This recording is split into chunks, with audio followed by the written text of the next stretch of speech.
શ્રી કૃષ્ણ જ કહ્યું છે કે જે થયું તે સારું જ થયું, જે થઈ રહ્યું છે તે પણ સારું જ થઈ રહ્યું છે, અને જે થશે તે પણ સારું જ થશે. તમારું શું ગયું કે તમે રડો છો?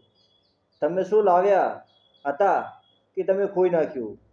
તમે શું પેદા કર્યું હતું કે તેનો નાશ થઈ ગયો?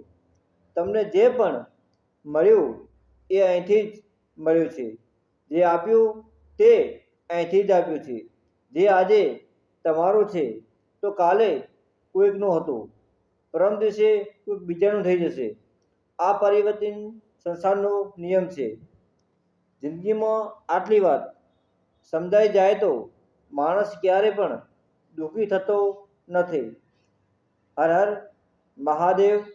જય શરણાલ મા.